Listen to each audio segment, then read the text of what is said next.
beautiful thing is, you just read scriptures about the time of trouble. Well, this time of trouble will come to an end. What will replace it is the day of judgment. Let's look at Hebrews chapter 9, verse 27. And inasmuch as it is appointed for men to die once, and after this comes judgment. Now, this sounds ominous. What about the whole perfecting thing? Yeah, like, wait, like judgment? What's going on Exactly. here? Well, let's establish how the day of judgment works. And again, this is a statement. When you say day of judgment, many of us who have a familiarity of some kind with the Bible look at that and say, oh no, you don't want to be there. Contrarily, listen to how it unfolds. The day of judgment will be a day of testing. Why? Well, it will be for the purpose of perfecting. Let's go back to John 5:28 and 29 that we read before.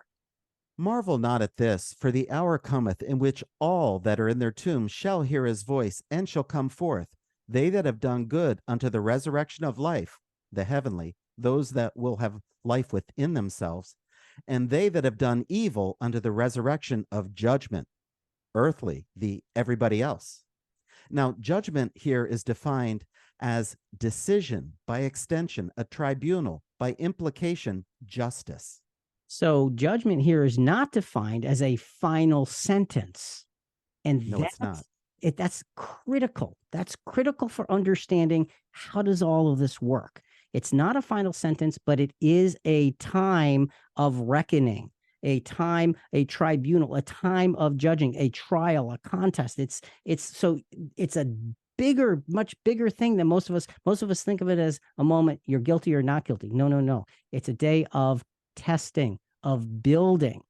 So here's another factor about the day of judgment. The judgment day will be a day of restraint.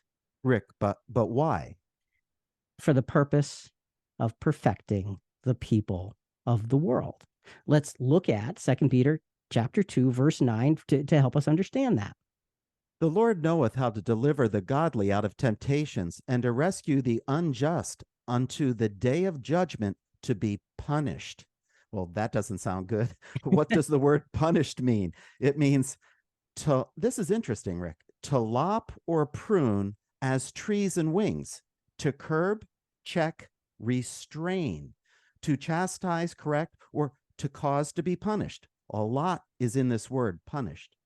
So the idea of punished is not to, you bad person, let me beat you for your bad example or bad actions or bad thoughts or whatever. It is to pull back, to lop, and to prune. It's like going to boot camp. Okay. When 16 years ago, my son went into the Coast Guard, our son, Tim. And I'll never forget his boot camp experience because, he went in as the Tim that we knew, and he came out essentially as a highly trained, focused individual. And you looked at it and said, wait, what happened?